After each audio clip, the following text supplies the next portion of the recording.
Come and close the door. Let your clothes hit the floor.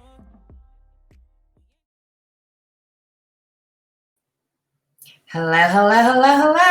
I cannot wait for you guys to meet my guest. I'm not even going to do a long intro because I can't wait to hear all her wonderful tips and hear all her great behind the scenes stories from some of the most amazing movies and films she's worked on. You've seen her work on Pitch Perfect 1, 2, and 3, Twilight, Just Mercy, the new Aretha Franklin film. I mean, let me stop talking and let her do some talking.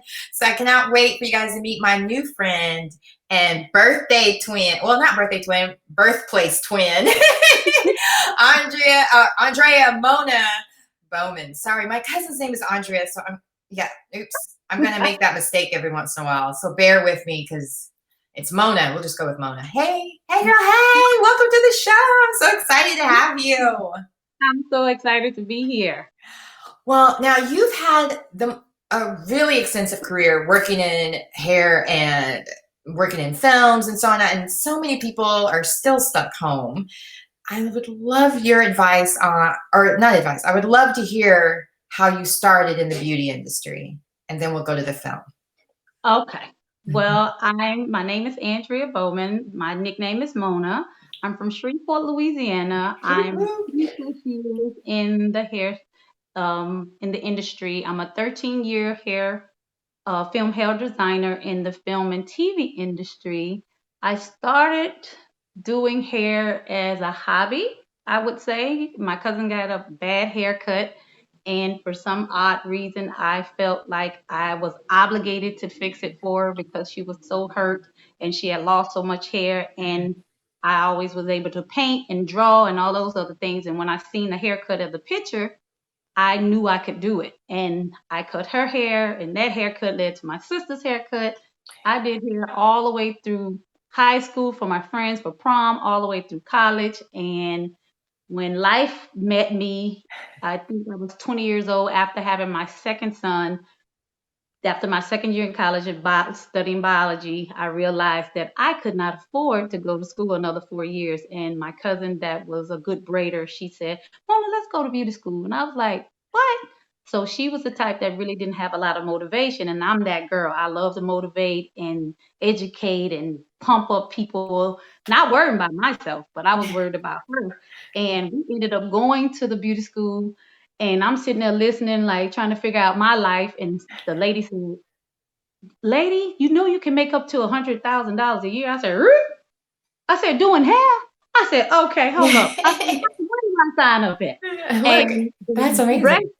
History. Wait, I'm like, wait, 100,000? Nobody told me that at esthetician school. I might have double majored. I think that was God letting her know, because that number, especially back, that was in 1993. Oh, wow. So to do that, you know, now $100,000 is like having $50 to some people. Yeah. But back then, you would hear $100,000. You like, what?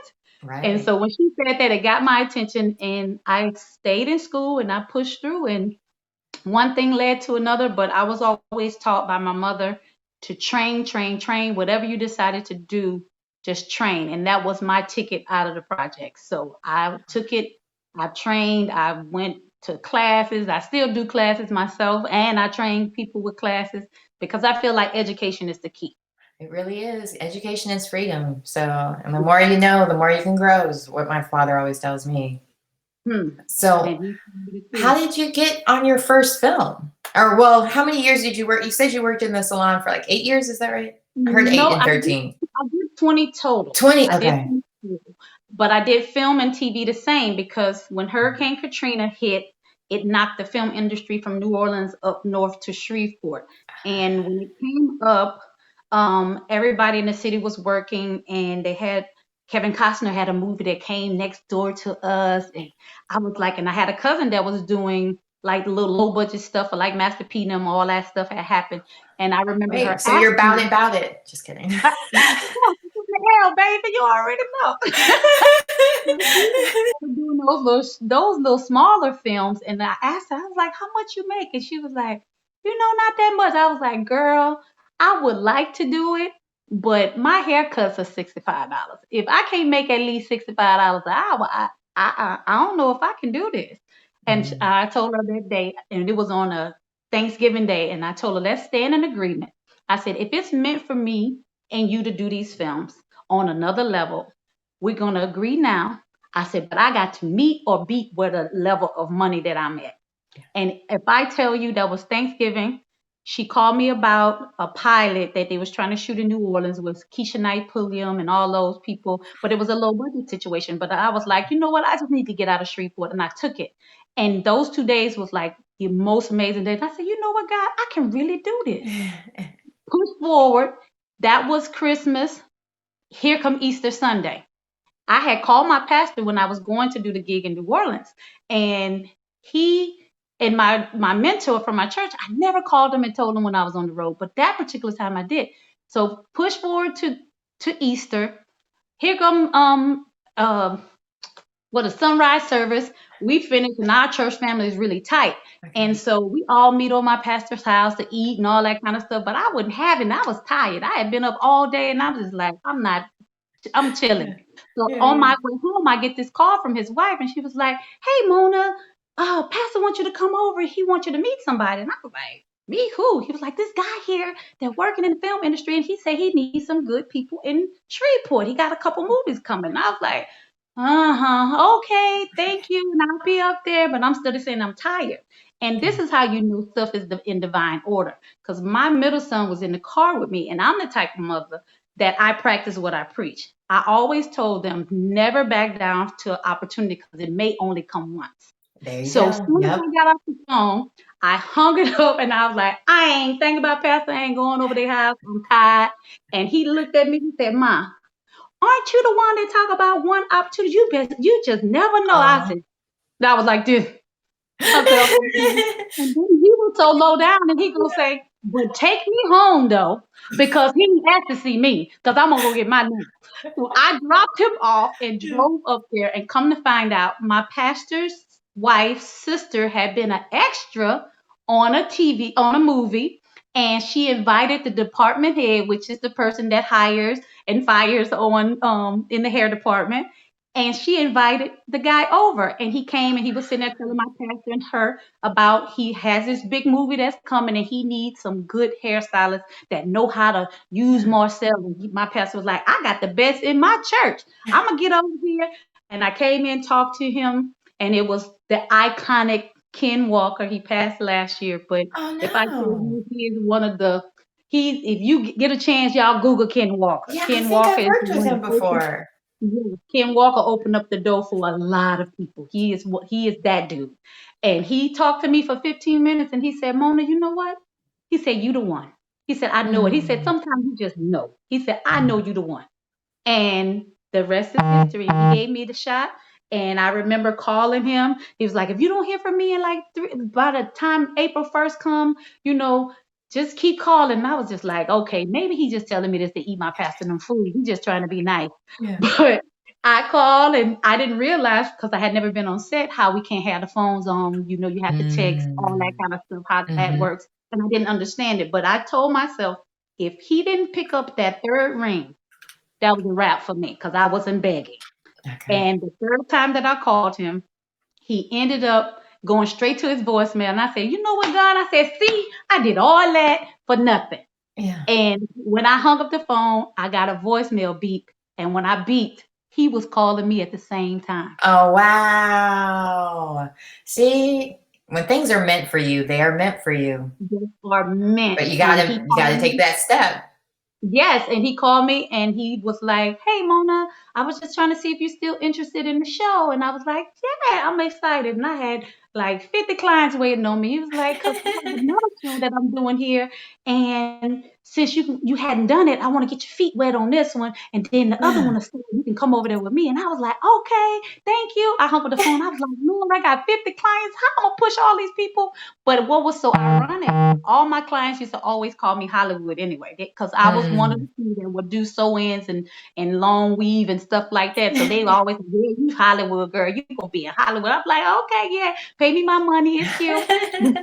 I wouldn't worry about no Hollywood because I said, hell, I'm Hollywood, that part. But when he said that, and he said, you know the show? And I said, no. He was like, it was Welcome Home Roscoe Jenkins.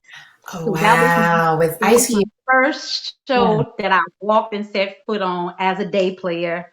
And I worked over there with them for 3 weeks, day playing back and forth. And then the original show that he hired me for was The Great Debaters with Denzel Washington. Oh, wow. So you didn't just get your feet wet on any old type of movie. First it was Rudy, and now you're with Ice Cube and Denzel. Okay, so was there ever a moment where you were just like, I'm pinching myself, I can't believe this is what I get to do? I mean, from going from Shreveport to that. Every show is like that for me, because I can fortunately say I don't take nothing for granted, because I know everything is what I do. The odds of me doing it, me and my son was just talking about that the other day, coming from a small town, you know, not having those connects, not knowing anybody. You know, I don't take it for granted, even though now I'm in the union, I have an agent, you know, I'm Emmy nominated, Guild nominated. I still don't take it for granted, because nothing is promised to you. You know, but I still push myself like on the big one. Yeah, well, I just think about, like, I think every actor, regardless of age or race or anything, their goal is to one day work with someone like Denzel Washington, or you know, he's one of the greats. So it's just for you to start off with such great opportunities, and in your own hometown, like that just gives so many people hope, I think. And I'm curious, was there things that you learned on your first film, or even your first with working on the low budget film, that you want to share for other newcomers that might be making their first time? Well, now it's gonna be Corona, so there's even more things they need to know, but just from your experience on going from salon to your first movie and film, what were some of the things that you're like, okay, I gotta make sure I always remember to do this. This is what's so different from salon, just in case there's other newbies who are interested in making that leap. What some things they can do to avoid getting in trouble or making sure they get a call back. Well, the thing for me was, I was the type that I always, anytime I'm introduced to a new environment, I stand back, watch, listen, and look. That's my biggest thing. Even though now I'm in the trailer, either key or department head or full-time third, I still stand back, listen, and look. Those are my 3 things that I would tell any hairstylist, because if it's something that you don't know, if you're keeping your mouth closed, nobody gonna know that you don't know, unless you open your mouth and let them know that you don't know. If you stand back and you listen and you pay attention, you can catch on and don't even know it, because my boss act like he forgot that he had just hired me off the street. My first day of filming on The Great Debaters, I didn't have nobody to follow. And he was like, go ahead and go cover Forrest Whitaker. And to cover somebody, that means to go and watch and make sure however that particular actor's hair has been set, I have to make sure that it's matched, because continuity is a must, because we may shot this scene today, but we may shoot the back part of it maybe in 2 months later. So we have to take pictures, or we have to get digital prints. Back then we still was doing prints, but now we just use our phone. But for those newcomers, the biggest thing, yes, definitely watch, listen, and look, because if the more you pay attention, the more that you should know. Coming from a salon setting is not the same when you walk in there with your fabulousness and doing your fabulous stuff. Like, no heels. Yes, you have to get direction, because the director, sometimes it's the costume designer, sometimes it's the producers. They have a vision of this particular character. It's not about what you're thinking that this character look. You can have some type of input, but it's a collective thing that is done when it's in film. It's not like in a salon when you look at a client and it's like, okay, I see your features. Then so maybe I shouldn't stop it here because your nose is kind of big. Maybe we should keep it long. Those are the decisions that you make for your client. But in film, you pretty much, when you go to the production meetings and stuff like that, from reading the script, they ask for your insight. But sometimes the directors and the writers and all those, they have a look in their head already, and they want that established. I've been fortunate enough to do a lot of period films, and those films have a set look because of the time period. But we still have to play into how the script is wrote, because you don't want have no fabulous vintage rose and she in the bed asleep with her husband. That ain't gonna work. So you have to do a lot of studying, a lot of research. And the blessed part about being a hairstylist now, coming from the salon to set now, is that you have your phone. You can Google, you can Pinterest, you can have all these different literature, different books that you can order now if this is something that you want to do and learn. Because that's what I did all this, to have all textures of hair. Learn all textures of hair, because I that's implore going to you. be your Yeah. make or break for you. Yes. It makes a big difference. There's been a lot. Well, let me go back, because I don't want to get on the different texture things and making sure you learn all different textures, but I want to make sure I don't forget it. You had said something. Gosh, now I'm trying to remember what. We'll just go with texture. Now that I think about it, I can't remember what it was. Yep, gone forget. You were saying so much great information. I should have wrote it down. But so with, like you said, learning different textures and period pieces, that's really when you can tell it's a bad stylist, when it's not obvious that it fits in with the time period, or maybe, like you said earlier, about the hair is perfectly coiled. And I think it's so interesting now. A lot of times you'll see characters, especially Black women characters, where now they're wearing their bonnets. They're wearing, because I remember in movies that would always like, girl, she really sleeping like that with her hair. Not even a satin pillowcase. Like, That part. And that's when you're, as a film hair designer, you have to relay that, because a lot of times they don't know. Right. And like, even with Respect, when we just did the Respect movie Cannot wait to see that. with Jennifer Hudson and all that, it was so fun. And what was it like hearing her sing every day as Aretha Franklin? Girl, what are you talking about? She used to give us little mini concerts in the trailer. One right before we broke for Christmas, she did a whole. They set up this big thing for her, brought in this Christmas carolers and all that, and they were singing beautifully, and they were sticking the mic at her, and she was like, no, let them sing. But they messed around and got one of them good songs that Now Behold the Lamb, and she couldn't resist it. As I was sitting there watching with my phone, I said, why she gonna sing? And next thing you know, she eased up, and when I tell you, that girl voice is everything. You're giving me chills. Yeah. And the personality to match. Just as beautiful as her voice is, that's the type of person she is. I mean, to be around so many talented people, but Aretha Franklin is an icon, and Jennifer Hudson has an amazing voice. So I can just, that's one of those days you wouldn't mind getting up at 3:00 in the morning to go to work. And the young ladies that were that played her sister. Okay. Girl, y'all ain't ready for them sisters. Y'all ain't ready for them sisters. When does the film come out? Because it's funny, when I was looking up the name, Tom Holland's film came up, or not Tom Holland. Really? It was a different film. It wasn't. It was weird. I was like, wait, that. You Google Respect? Well, on your IMDb, I'm gonna pull it up because. I don't know what the IMDb doing. IMDb is very helpful, but that's why I always ask for a bio as well, because sometimes they'll have people's resumes all mixed up together. You're like, that's not the same person. But it comes out now. It was supposed to come out in August, but now it's coming out Christmas Day. It's one of the Christmas Day. Okay. Yeah. It shows. Gosh, what is his name? I can't think of his name. He was in Beautiful Boy.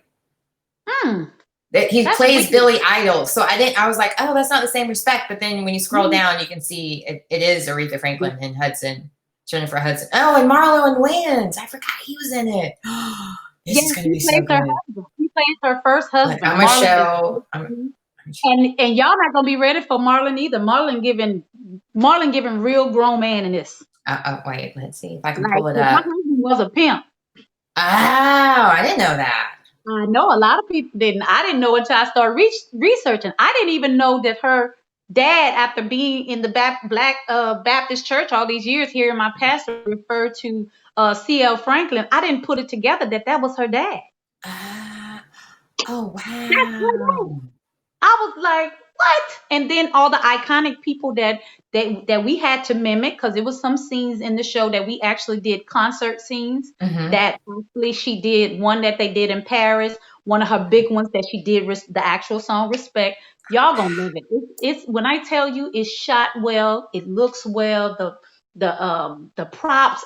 When I tell you y'all ain't gonna be ready for this, and that girl singing is the cherry on top. Oh, It's I, it's I going to be found a something. trailer. Like, Yes. hold on, let me see if I can play it because I don't. I'm scared to mess with the technology too much with this software lately because I Yes. don't want to lose you in the process. But okay, let's see if it'll. Oh, it looks like it's Yeah, the okay. little teaser. I'm gonna hide myself so they can see a bigger screen. Okay.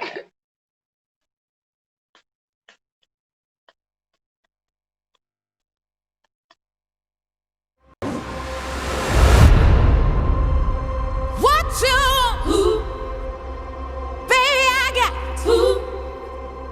what you need. You know I got it.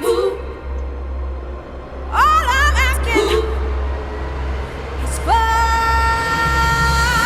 respect. R-E-S-P-E-C-T. Find out what it means to me.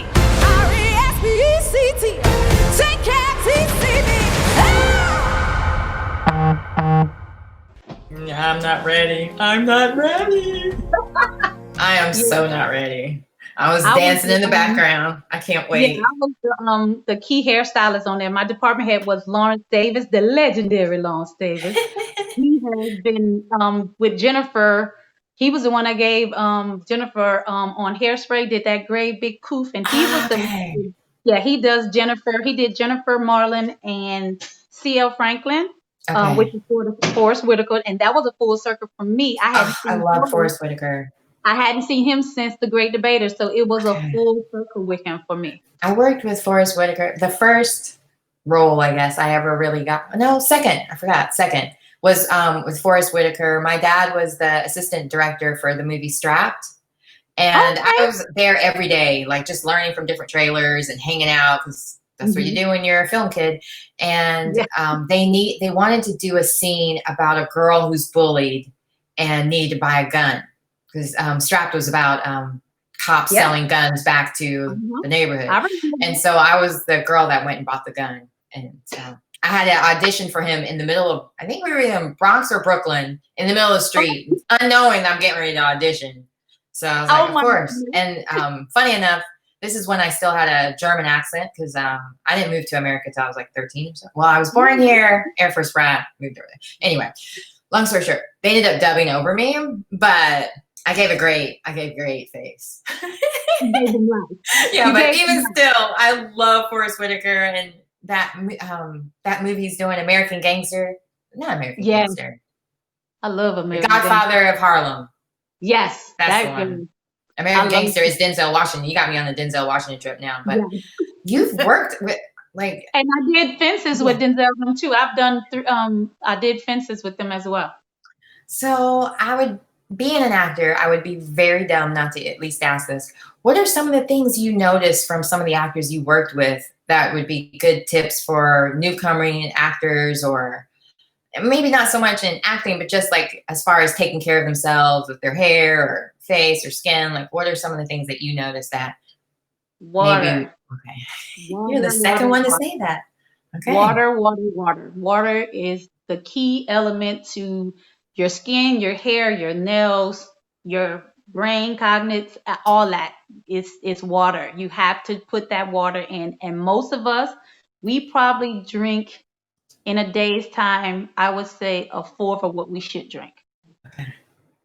And water would be my biggest thing because our body is composed of so much water, but we burn out so much. Even with us just moving around, when you sit in your sweat, you know your body is using, because what most people don't understand, how important cells form from proper water. So when your cells are at work, they're doing their job, but when they're not hydrated, that's why people pass out when they're dehydrated. When you feel like Because if you ever been dehydrated, you know what it means to drink your water. Because when you get dehydrated, you feel like you're dying. One of my best friends, I saw him get dehydrated, and he thought he had the flu. He didn't know what was going on. I kept trying to get him water. He was like, I'm scared to drink it because it might. Yeah, we learned very quickly dehydration is nothing to play with. So make sure you are hydrated. That's great advice. Water is the biggest thing, especially for hair, because when your scalp is dry, the follicles have such a hard time allowing that hair to come out of the scalp. And so when your scalp is moist, because your scalp is your skin, it's the same. It's one big organ. So when it's hydrated, it allows for that follicle to allow that hair to come through. But when it's dry, it fights it. And that's why a lot of people end up developing alopecia and different things too. Not saying that that's the only reason, but that's part of it, because your body is not properly working. And if we really, especially as you get older, if we really understood how important it is for water intake, it will rock your world on how important it is. Well, I know you took 2 years in biology. I can clearly see it stuck, and you're using it with your job now. Now, I want to make sure I get to the second part of what we're going to talk about with you, because you also are a survivor. So I want to make sure we talk about that a little bit later. But I wanted to see if there was any questions about hair before we started talking about that, in case that took the rest of the time that I have with you. Because I do see a lot of comments coming through, but I think most of them are to say hello. Rhonda, woohoo, of course. Hi, Denise Tunnel is in the building. Love Denise. Love Joyce. Joyce. Say hi, Joyce. Hey, y'all. I appreciate your support, Ladybugs. And there's Felicia. I don't want to butcher her name, but I think it's Felicia. Yeah, okay. Yeah, Felicia. She's the one that told you it was $100,000. Thank you for telling her that, because it's clearly made a difference in the film industry. She's doing a beautiful job. Nicole's saying as well, never back down from an opportunity because it may only come once. I live by this mantra, but always need that confirmation. Absolutely. Rashante Lee says hi. I love you, and she's so proud of you. Oh, my little thing pot. And you talking about a great little costume designer, that little girl right there. Y'all gonna be reading about her. I need to connect you too so you can do it. Yeah, hit me in my DMs. I'm doing a fashion week coming up soon. So that would be great. I'm sure enough gonna get you hooked up with that. That's a charm right there. That young lady right there, she's a charm, personality, everything. Skill set, girl, bye. Wait, somebody with such a great personality telling me that somebody else has a good personality, sold. It makes my job very easy. But here we go. One of Marlon Wayans' first big serious drama role. I can't wait to see it. She says it's going to be amazing. That's also from, I don't want to butcher her name, Rashanta. Is that what you said, Rashanta? Rashanti. Okay. Oh, and Vincent. Hi, Vincent. He said such a neat conversation. Don't get me started, because I tear people name up too. Well, I'm dyslexic, so reading it is a lot different than hearing it. And so I'm just like, wait, I don't want to make assumptions. I blame it on my accent.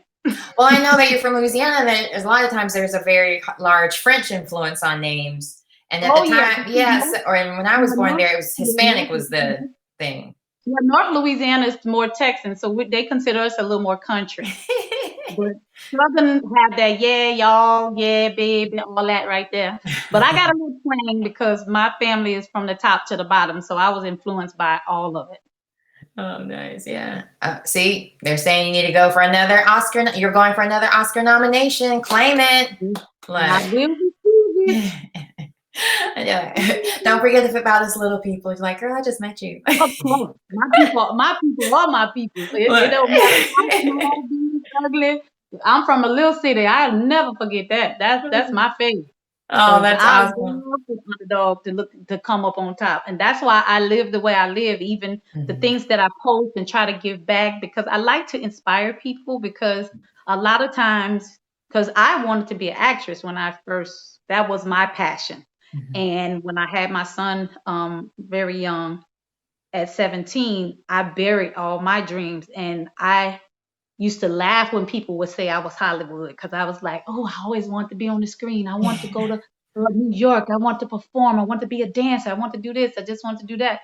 But it was so funny, how when I finally got on Great Debaters, and I would always encourage the people because a lot of those extras were serious about their craft, but coming from a small area, a lot of them would get discouraged. And I remember talking to this guy, older guy, but his wife had cancer, and I was praying with him, talking to him, and witnessing to him, and I encouraged him, and he hugged me. He was like, "Man, see, it's good to have good people around you." And I was so excited. And I remember walking away, and it was just like God said, "See, this is why I got you in this dark place. It's for you to bring light."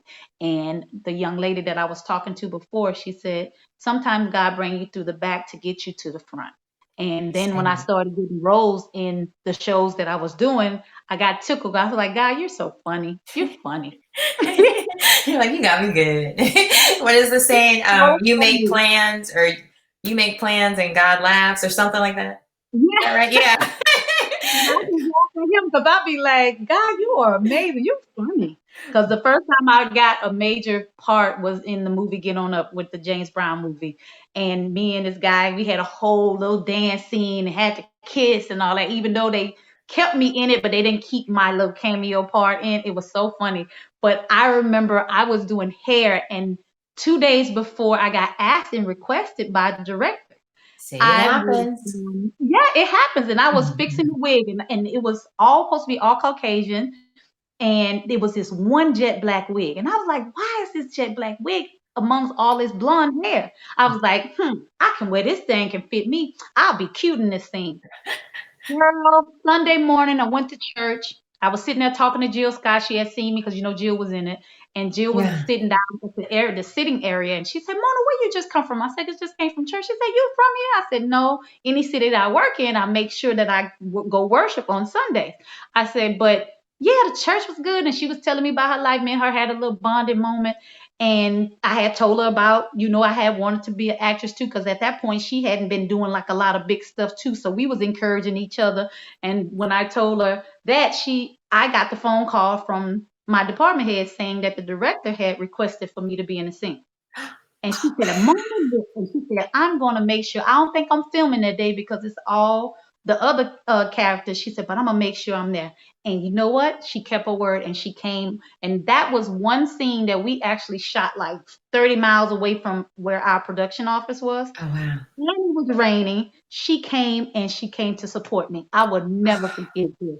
She is such a sweetheart as well. Yeah. See, okay, now I'm like scared to change topics. Do you have any more stories like that to share? Because you've worked with so many great people. Because you know what's so crazy? Because I ended up getting a little cameo in Just Mercy. I was requested by the director as well, because we ended up having, it was our actual last day to shoot. They added the last day. They were supposed to have like 150 people to come, extras to come and fill in the church. Yeah. Come to find out, the memo didn't go down, so they ended up coming asking all of the crew. So I'm like trying to make sure my 7 hairstylists make sure, because it's based out of the 70s and 80s. And I was like, "No, y'all don't look right. And men can't have on hats because you're inside of the church. I have to do all that technical stuff. So when you looking at it, you won't be looking crazy. Like, why is this lady got this big blonde pompadour and it's 1980? They're not wearing that." So I went to everybody. And then the director came because the day before, I had shared with him that I had, that was my dream to do hair. He was like, "Mona, you have such a good personality. You need to be in front of the camera." I was like, "I always wanted to be in front of the camera." He was like, "Now you tell me at the end of the movie." And so this opportunity came, and he was like, "Mo, you want to be in the movie? Can you get everybody dressed up?" And I had braids in my hair. And I asked him to give me a hat. I stuck all them braids. And I had it peeping, baby. It was peeping. I said, "I'm not missing my spine." So I went up to the director's name was Destin Crichton. And Destin, I said, "Destin," I said, if you gonna have me not paying attention to the monitor, I need to be right by Michael B." And he said, "Mona, whatever you want. You queen. You can have whatever you want." And he stuck me. This was Michael, and this was me. So when you see the church scene, that's me in the blue hat praising the Lord, even though everybody else was probably faking, but I was praising for real because That was a great show to be on because It's a Michael, great when we movie. finished that scene, he cried, he hugged all of us, Hmm. and he was just like, because you know what the movie was about. Right. And for No, me, I saw it, and it's so timely with what's going on. Well, it's always going on here. That just proves it's just always been going on. But it's a continuation. And I it's mean, so because sad even that the Mississippi mayor was saying that it was justified. So it's like with what's going that on part. with George. And in real life, he ended up was like, they don't get it Mm-mm. because in their mind, the deserving is already there. And when we did that film, everybody was so like here because they really wanted to be very authentic and to really relay that story and to finally one time hear that one guy was able to get off death row and was Mhm. falsely accused was like it was because how many times that happened, you know, Yeah. it don't really happen that much. No. Or sometimes you never get to prove your innocence even. That So part. whew, girl, you be now okay. We do have to talk a little bit about any hair tips that you have, or you're doing these different classes. So maybe you can just even tell people to go there to learn tips for their hair, because some of us Well, can't go to the salon yet. Or I don't well, know how many areas have opened. Mhm. I will give two areas. I'm gonna Okay. say for those that are on here that are just looking for tips about just their hair in itself. My whole tips, especially not being able, because I know some people are still not trying to go out to the salon. The biggest thing is making sure you have a satin bonnet or a satin pillowcase that you sleep on, making sure you have a good moisturizing shampoo that you use. The pH balance is very low. It is normal hair is between 4.5 to 5.5. If you have a shampoo, because some of the natural ingredients of a lot of natural products sometimes too, you have to be very careful as well, especially if you're shampooing your hair and it's like hard. That means the Mm, pH is kind of real, still kind of high with your hair. That's why most of the okay. time when you go back and use a conditioner, most conditioners are on the lower end of the pH, and that's what makes it be able to soften. And what else I would say, especially for young African American women, making sure you have a water-based moisturizer, not just a hair grease or hair oil, but a water-based moisturizer that you can apply to your scalp to make sure if you're not drinking enough water, that your scalp can have some type of hydration on a daily basis. One of my favorite go-to products is It's a 10. It's a leave-in, and it was created for all textures of hair. You can have the finest of the finest to the 4C of the 4C, Yeah. and it will actually hydrate. When I tell you I live for that product, I don't Okay. care who it is, your baby especially. I would definitely recommend It's a 10, Okay. the Now, Miracle. yeah. How do you It's spell the that? 10. ISSA 10 or It's the 10. It's SNA? ITS, the number 10. It's a 10. Yep. Oh, And okay.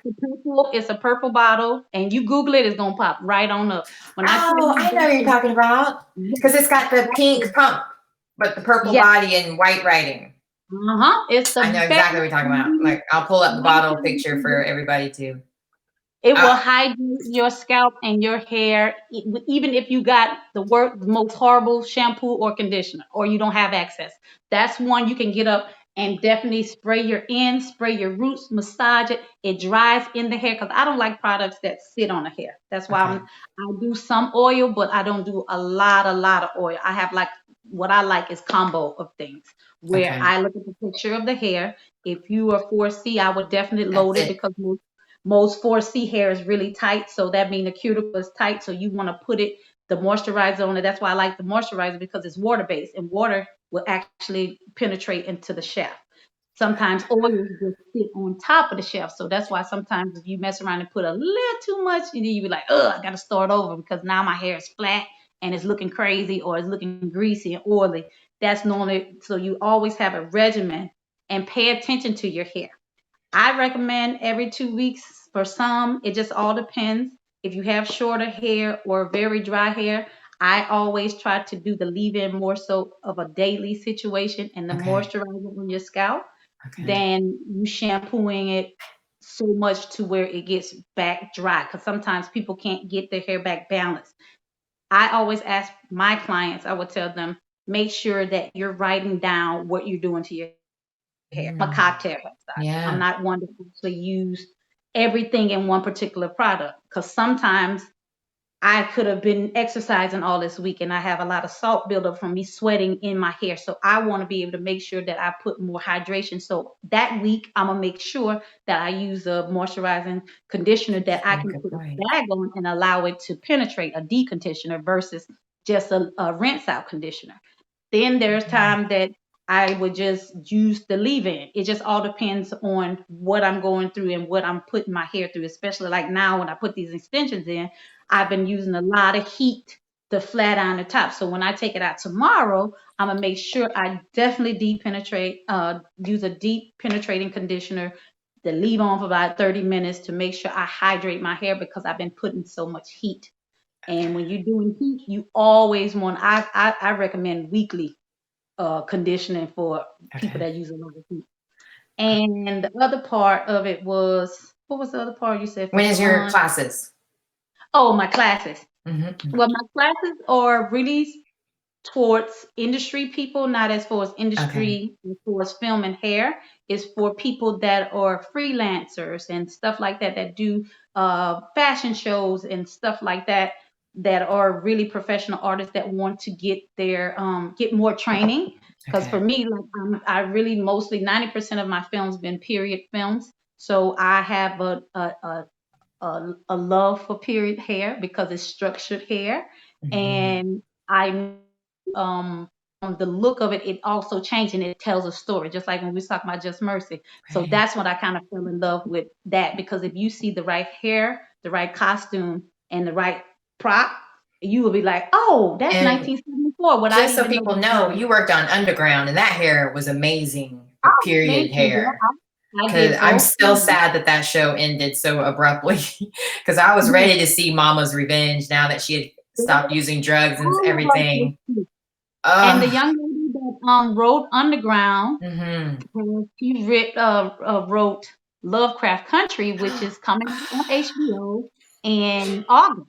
That's the next big one. I only have 2 big ones this year because both of those took my whole year to actually make. I didn't realize that was by her. Next release, my newest one, but the same writer for Underground wrote Lovecraft, and Lovecraft is based out of the 50s. It's Journee Smollett again, Smollett Bell. It's Johnathan Majors. I don't know if y'all familiar with Johnathan Majors. He's off the Who Something in San Francisco, Last Black Man in San Francisco.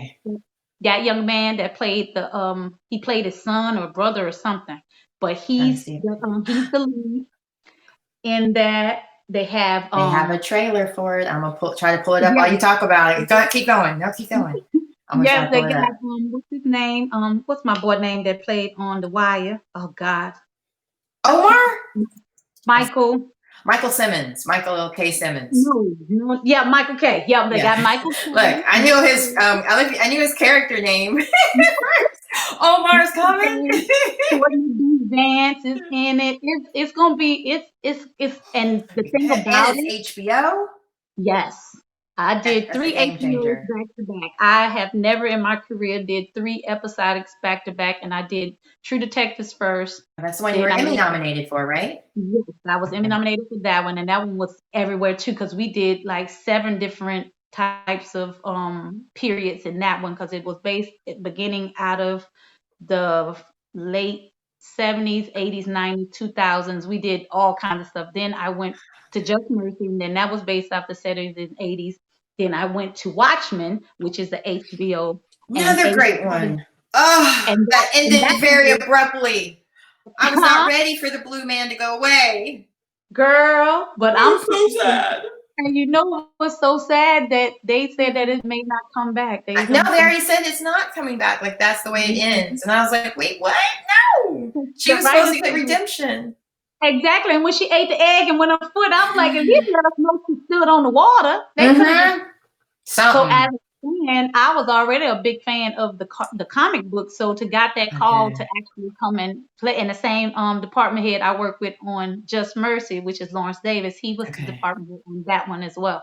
And I was one of the keys that was on that one. And then I went from Watchmen, because that one went so long, because we had like a hiatus. And then I left Watchmen, went to Lovecraft Country. did up to 6, 7 episodes, and then that's when I got the call for Respect, and then I did Respect, and then came right before the beginning of the year we finished Respect. Okay, well, I'm gonna pull myself out again so we can see the big screen of Love Country.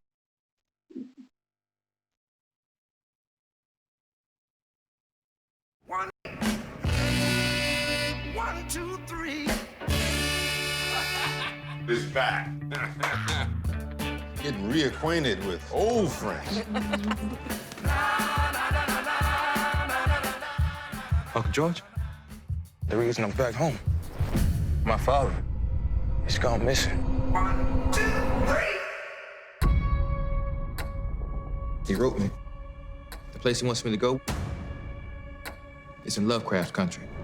1, 2, 3. This place 1, 2, 3. is dangerous.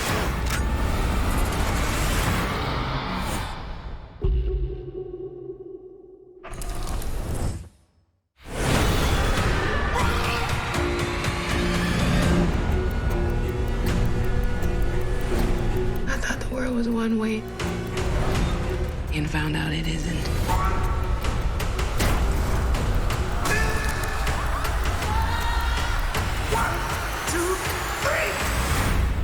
I haven't even gotten to the real strange part.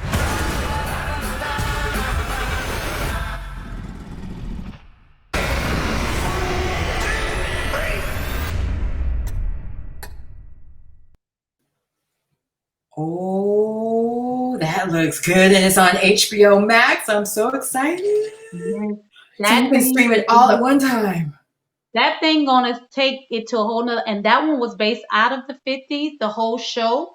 But we went we went into space, we went into time, we went back in time. This is one of the hairstyles that I did for one of the young ladies that was an 1800 lady that was a part of it.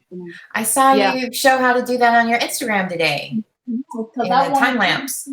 Yeah, I wanted them to see the different textures and different looks. Because like these are the 40 stuff that you can create. I love those hairdos. And that you can style. This is like a messy bun. Just a current day thing. And this is like a 40s page boy. Stuff that we did. And you're gonna see a lot of those hairstyles especially in Lovecraft, because my department head, which is Brian Badi, he asked me to be in his key on that one as well. And we came up with a whole lot of nice. When I tell you, y'all not gonna be ready for that show because I can't wait for August. I need to just go ahead and drop it now. I feel like it's so time, like with Jordan Peele as the executive producer too. Oh, sorry. I said it's gonna be one of HBO's big ones. I can imagine. I'm like, why wait till August? We ain't got nothing to do now. Go ahead and drop it now. Why are you holding from us? Okay. Oh, wow. See, time flies fast, but I want to make sure there was a question about what is your suggestion for best deep penetrating conditioner? Ooh, what's it, Nicole? Nicole Gatewood. What is your texture of hair, Nicole? If you have fine hair, that's why I'm really fond about moisturizing deep penetrating conditioners. The reason why I say that, because if you have fine hair to even really coarse hair, water-based ones won't weigh it down. Sometimes the oil-based ones, if it's fine hair, it will make it, and you have to keep washing because that oil sometimes will coat that fine hair. But for me, I like Design Essentials have some great deep penetrating conditioners. Another company is, I think her name is Camilla Rose. I like her deep penetrating conditioner. I wonder why.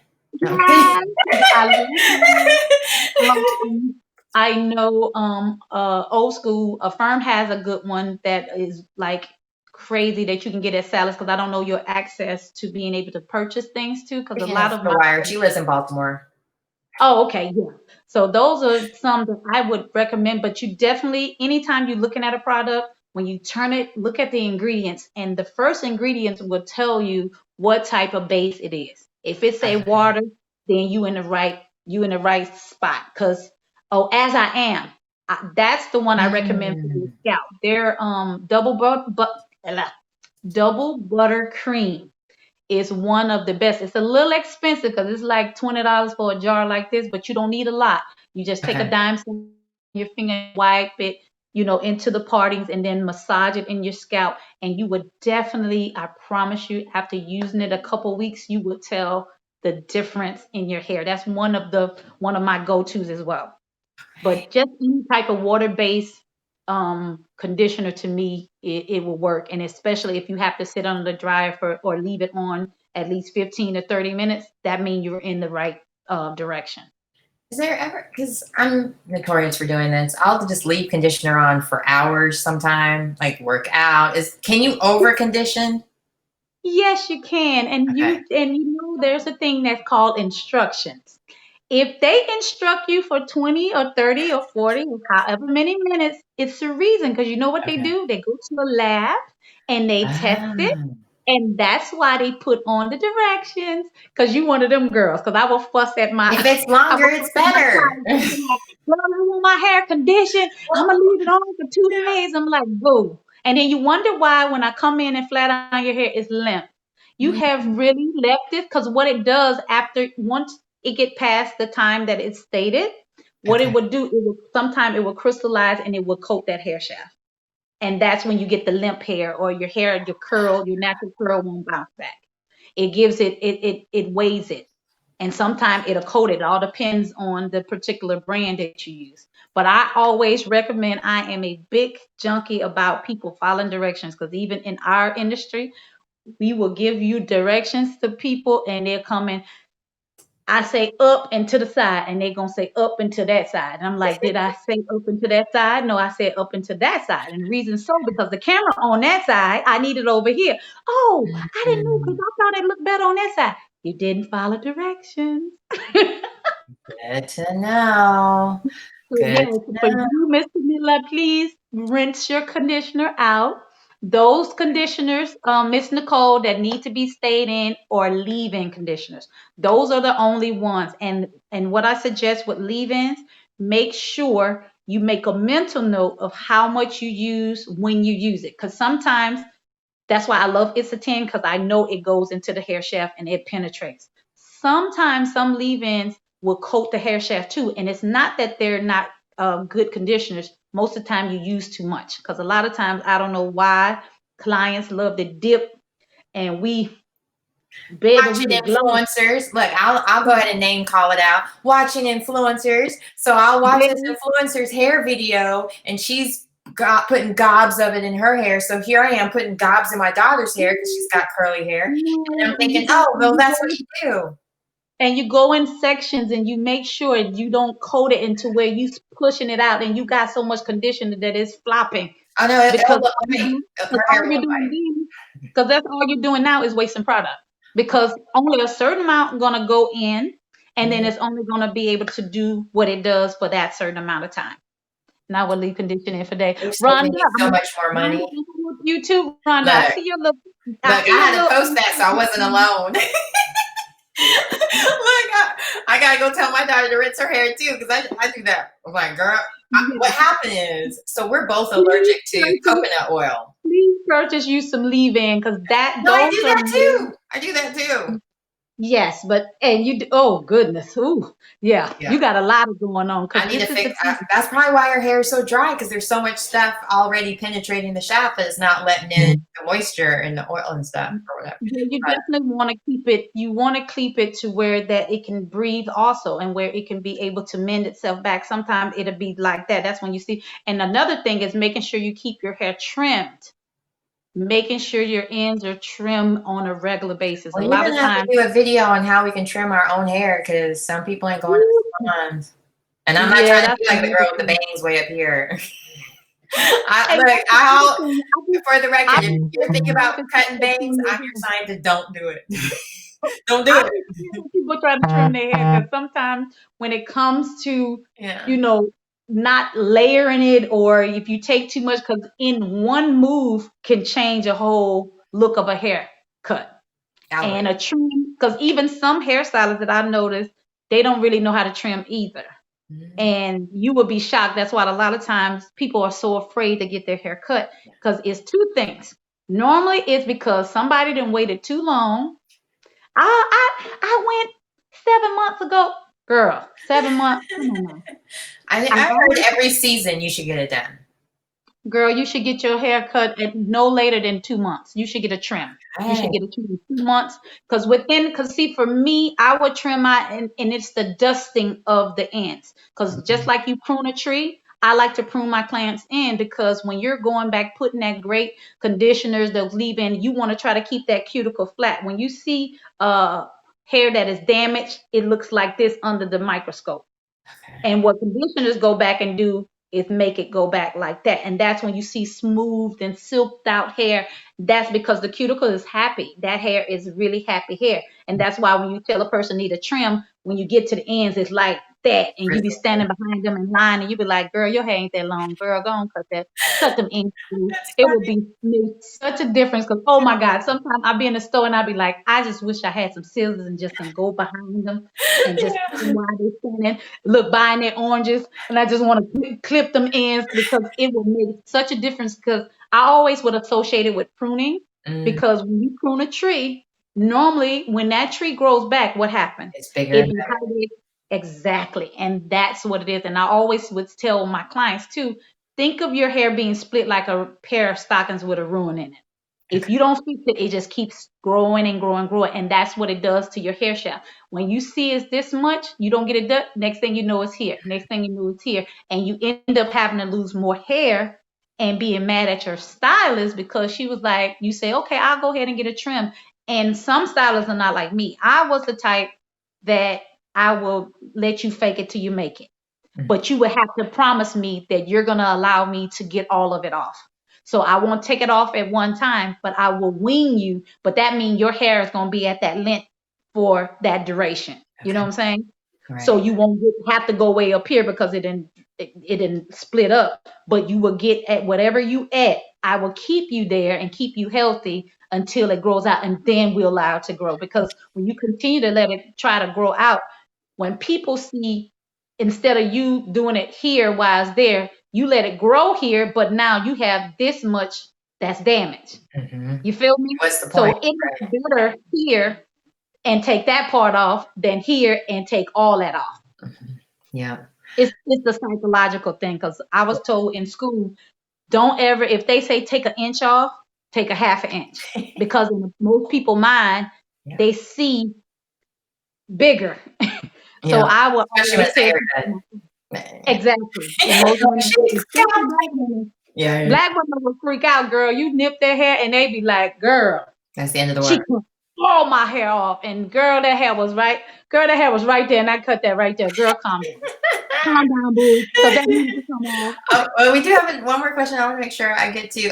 For oil-based products that we leave in overnight, should we rinse it out in the morning to prevent buildup in the pores? It all depends, because some oils are lighter than others. Okay. Like some people, it all depends, because like jojoba and like vitamin E, those are the lighter oils, and they don't coat as much. But most people use a combo. So if you're doing a combination of things, or you're using something that actually gives, when you wake up, it gives that to your hair because it's so thick, I would definitely rinse it out, because a lot of times people don't even understand too. A lot of people end up messing up their skin on their face because of a lot of those oils too, because whatever you put here, it'll run down. That's why a lot of women have a lot of outbreaks here as well. That's why I'm a advocate for bonnets as well, because the bonnet is made out of satin or silk, and that's to keep the hydration. That's why they make t-shirts out of cotton. And that's why when you sleep, if you notice that on regular cotton pillowcases, you notice your hair is a little bit drier, it balls up. Even your skin. As an esthetician, we always teach that as well. Because it's going to dehydrate your skin, wrinkles, all of that. Cotton's just bad for your face, period. Yes, because that's what cotton does. Cotton draws out. So when you're laying on something that draws out, so all the amazing stuff that you put in is going to get drawn out. So I know a lot of men be like, you gotta sleep with that bunny, girl. I don't want you in that bunny.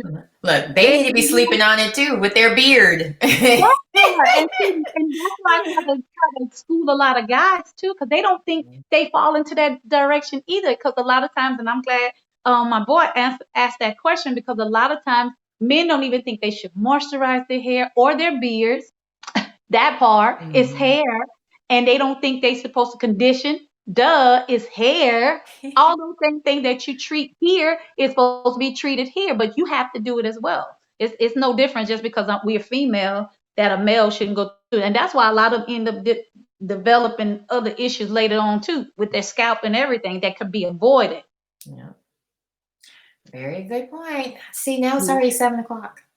Oh, good. We did a great interview. Look, for those that want to wait, we can. Do you have time to go just a little bit longer just to talk about the other part?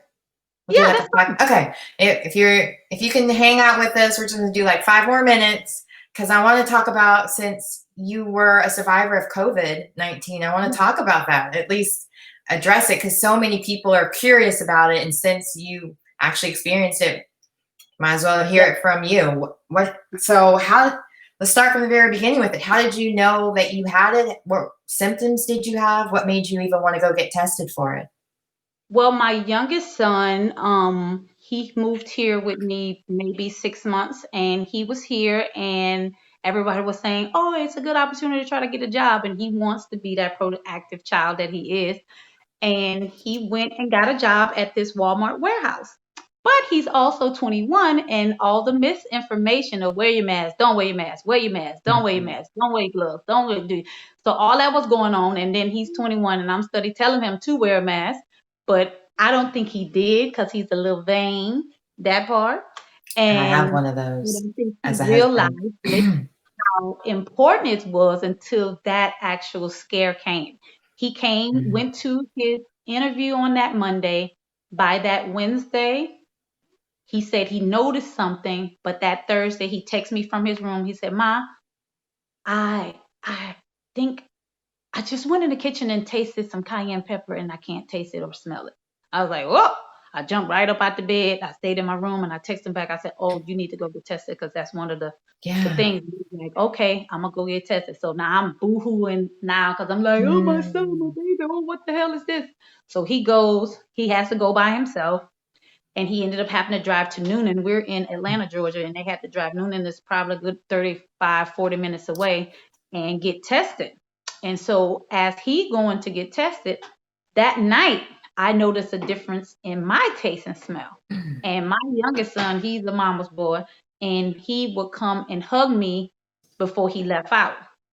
And sure as I was the only one that ended up catching it, because my other 2 sons are here, and my mother-in-law from my previous marriage was here visiting her grandson, which was my youngest son. And I was so paranoid, because she's a liver transplant recipient. She has diabetes. She has all these different things. And I'm just like, oh my God, we're going to have this major catastrophe in my house. These folks we just trying to live. We just trying to live our best life. And I said, okay, if Cameron tests come back positive, we're going to all get tested. And Monday, got that call. He texted me. He said, Mom, I'm positive. I just fell back on the thing, and I just cried. And I was like, oh my God. And so by that point, that was that Thursday. So when I realized mine was gone, his was gone by that Wednesday, that was that following Tuesday, I set up something for me and my mother-in-law and my other son. By that following Thursday, his taste was back, my taste was back. But in my Monday, I had punctured a lung years ago, but I would always have this resonating pain that was in my chest from when I cracked my rib. And I just noticed 3 nights. It was like, and I was so scared, because I knew that they were saying that the phlegm and stuff that from COVID can get into your chest, and you can develop pneumonia and stuff like that. But a week before, a nutritionist friend had told me, she said, this COVID stuff is real. Don't play with it. Get you some elderberry, get you some black seed, get you some turmeric, get you some garlic. I'm talking about, they was naming all stuff, and I went and bought all of it. And I was force feeding it down their throat. I was like, come on. I'm like, come on. And when I tell you, I feel like building, and I'm grateful that we're the type. I like to exercise and I like to keep active anyway. Mhm. And I think all that really played in because once I got that those vitamins and stuff in my system, drinking my different green drinks and stuff like that, my body went into, because being that I studied biology for 2 years, I knew the immune system is your best. Boom, boom, boom. So Right, I you're a spider, yeah. hydrated. I drank so much water. My son used to, he'd be like, "Mom, you got a whole case of water bottles on your bed," because I was down them. And then doing the steam things in the bathroom as well, because I could tell when I would let that steam in the shower or over the pot go into my nose. I know a lot of people was like, "That's a myth" or whatever, but I do know it helped me because Mhm. being that I suffer from allergy stuff, and that's what I was trying to see, because at that point, I always suffered from allergy stuff really bad between March and April anyway. Okay. So it was all like a misconception thing. And then my youngest son, he was experiencing this, it was trying to get his tonsils out, but they canceled everything. And so I think that's what made us both a little more successful when it was going around. And he had allowed himself to go around those people because he said it was like 50 people at the interview. I was like, what? I was so hot, mad, but once we got past it, Yeah. those 3 days that I experienced, by that Thursday, he was fine and I was fine. Mm. So it was scary just, being a parent and having to hear the positive. I had forgot all about myself. I was just Yeah. concerned about my family at that point because I'm just like, what am I about to do next? I'm not from here. I don't even know doctors like that, where we can call people that's here. Then they were shutting down the state lines. They wouldn't let people come out of Louisiana and stuff like that. So I was just Mhm. freaking out. But praise be to God. God was with us and we recovered and we just fine. And I just tried to and use everybody. Yep, I love the elderberry lady. I Yeah. live for the elderberry. Baby, that elderberry is everything. When I tell Okay, we you got everything, another one. Oh, thank you, Teresa, for that. And then Antoinette saying that your digestive tract and your immune system work hand in hand. If one is out of balance, it will affect the other. yes, you're right, Antoinette. How you doing, Sunshine? I didn't know you was on here. Yes, and I think all that made a difference because I was keeping myself clean, I was keeping myself hydrated, and I was pumping those vitamins in my system and allowing myself to even stay active inside. I would still do my Zumba tapes and my leg lifts and different stuff just because that I knew from and the type of breathing treatments that I knew that I had to do when I punctured my lung. I did the same thing to make sure that the phlegm in my lungs didn't stay stagnant as well. So, yes. But thank you for letting me share that because this is the No, first time I shared it. No, I appreciate when you told me that when we had like a conversation yesterday because we had to talk. Yeah, we had to talk, girl stuff because we knew it was going to take too long because we get to talking about fun stuff. You don't want to talk about everything. And she's worked on so many different things. I was just like taking notes and we didn't even talk about everyone because I was like, wait, it was like we were talking about Soul Man, Green Lantern, Twilight, Texas Chainsaw, Search Party. Yeah, I took a lot of notes yesterday. One of my favorite. Pitch Perfect was my favorite. I bet that was a lot of fun. Rebel Wilson looks like she's hilarious. It was so much work, but when I Okay. tell you those type of shows, when it's such good people and it's fun film, you talking about. I remember that was because Get On Up. We did 1,000 people. That was my biggest background day I've ever done. Was 1,000 people. I curled hair from 4 o'clock in the morning until almost 4 o'clock again when we got the last scene. I was so mad because they didn't even use the scene in the movie. Perfect was the next one. I think we had 900 people in that concert scene on Pitch Perfect 2 at the end. There was 900 people, but the blessed part about that one, it was modern day, so we didn't have to touch everybody. Right. But that film was, you talking about one of the, girl, them girls are crazy. That Rebel, oh my God, Rebel is the hoot. Look, I just watched her in Hustlers the other day, and then when you told me that, I was like, oh, I gotta watch because I haven't watched Pitch Perfect 3. Like I have on weekends is when I watch all my shows that aren't work related, like just for entertainment purposes. But since you told me to watch, I won't say the name because we don't even want to give it views. But when you told me to watch that show, I was up all night. I fell asleep so Yo-Yo does these talent nights every Wednesday, West Coast Wednesdays. And it's hilarious. It's like watching the Apollo show in real time. Because sometimes she's very nice about how she kicks them off, but the comments, not so much. So I'm crackling the whole, and sometimes I'm like tearing because they're so good. Okay. You have to see that. It's really good. Oh, and she's selling her closet too. Yo-Yo Fearless's closet. Something like I bought some stuff. That's all I'm saying. Mm-hmm. You have to see me there. I got to check that out. Yeah, but anywho, so I fell asleep, Miss West Coast Wednesdays, but kept watching that show. It was like 2:00 in the morning. I was like, might as well keep watching. I tried my best, and then this morning I finished that episode up. But you guys really do a lot, and you really make the movies believable, beautiful, and like I think it's hair goals on so many different films you worked on, and you worked with beautiful people, and you've transformed them. I'm just in awe of everything you've done, and I have to tell you how grateful I am to have you as my guest. I'm so appreciative, and to see a girl from my town. Well, I was only born there. I shouldn't claim it too hard because if somebody says what street, I don't remember. Look, I found my birth certificate, but I forgot to bring it up to see where I live. I know Scotts Air Force Base. I know is where I was born, but I don't know anything else. Yes. My mom was saying something about Street Suite or something. They probably don't even say that anymore. No. For Shreveport, she was like, "Yeah, Sweet Street." They call it Sweet Poo. Oh, Sweet Poo. Okay. Sweet Poo. She might got mixed up. It was the 90s when I was born there. Just kidding. Oh, God. 70s. I'm joking. But anyway, I just want to thank you so much. You have given me so much information. You were so knowledgeable, like even giving us products to go out and use, and I really appreciate that. So thank you. And for sharing your experience with COVID-19 too, because there are 33 different strands. So I'm grateful you got that strand. And me too. I really want to ask more questions, but it's 7:12 because I'm curious how you feel about going back on set. Like what precautions would you want in order to feel safe since you've been through it before?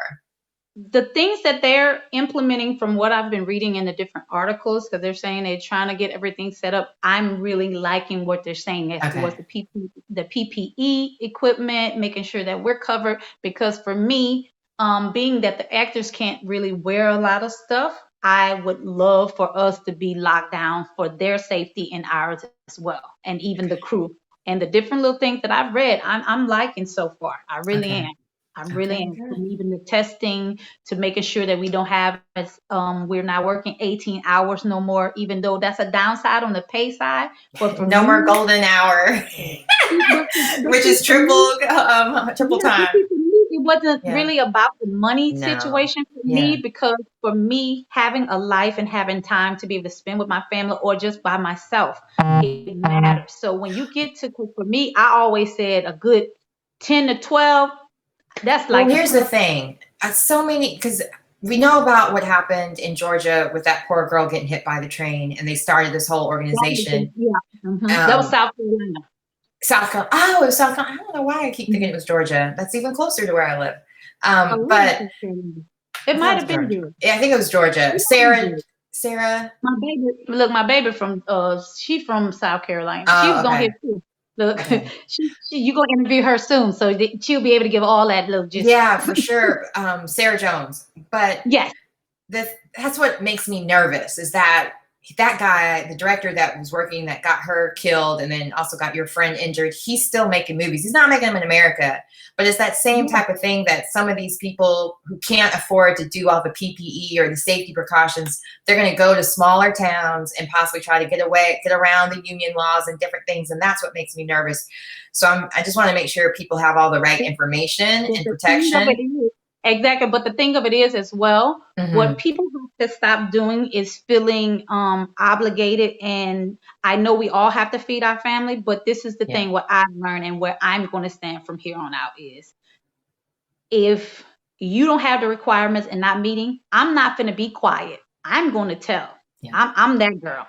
You can't do nothing with me because I'm going to tell, because I know not only is it going to affect me, it's going to affect everybody. Yeah. So if you have signed a contract and this is what you said you're going to do for me, you're going to live up to that contract, because I'm living up to my part when you asking me to come and design a show or whatever. But you're not, because it was times, because like my friend Joyce, which she's on here as well, she started iSafe after iSafe for TV and film. And she started, it was in Georgia. She just posted Giuseppe, Georgia. And she started that, and it's been so, over the years, she's had so many people that send her things, because people will try. And if other people will stop and stand up and say things, then it won't be a problem.